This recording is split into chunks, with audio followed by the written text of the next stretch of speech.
மறுபடியும் முதலில் இருந்து தொடங்கும் ஈரான் போர். பித்தம் தலைக்கேறிய ட்ரம்ப் வெறியாட்டம். ஈரானின் புதிய உச்ச தலைவர் விடுத்த மாபெரும் எச்சரிக்கை.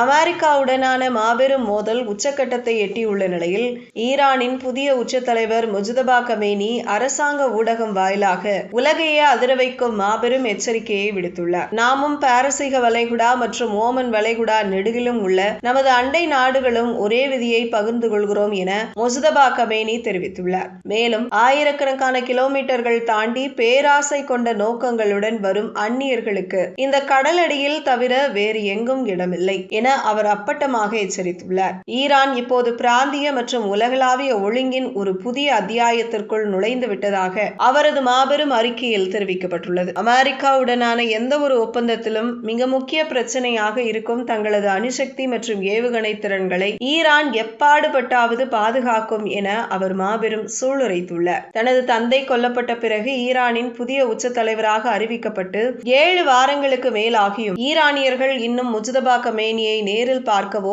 அவரது குரலை கேட்கவோ இல்லை. அவர் இதுவரை பல எழுத்துப்பூர்வமான செய்திகளை மட்டுமே வெளியிட்டுள்ளதால் அவரை சுற்றி மாபெரும் மர்மம் நீடிக்கிறது. ஈரானை மீண்டும் பேச்சுவார்த்தைக்கு வர கட்டாயப்படுத்தும் முக்கிய ஆயுதமாக ஈரானிய துறைமுகங்கள் மீதான நீண்டகால கடல் முற்றுகையை அதிபர் ட்ரம்ப் திட்டமிட்டு வருகிறார். இதற்கிடையே உச்ச தலைவர் உயிருடன் இருப்பதற்கான அறிகுறிகள் அமெரிக்காவிடம் இருந்தாலும் அவர் உச்ச தலைவராக செயல்படுவதற்கான மத ரீதியான தகுதிகளை பெற்றுள்ளாரா என்பது சந்தேகமே என அமெரிக்க வெளியுறவுத்துறை அமைச்சர் மார்க் ரூபியோ மாபெரும் கேள்வியை எழுப்பியுள்ளார். ஒருபுறம் கடல் முற்றுகையை மாதக்கணக்கில் நீட்டிக்க துடிக்கும் ட்ரம்ப், மறுபுறம் அமெரிக்க படைகளை கடலில் மூழ்கடிப்போம் என ஈரானின் புதிய தலைவர் விடுத்துள்ள மாபெரும் எச்சரிக்கை ஈரானின் அணுசக்தி திட்டம் எக்காரணம் கொண்டும் கைவிடப்படாது என்பதை இந்த அறிக்கை அப்பட்டமாக உறுதி செய்துள்ளது.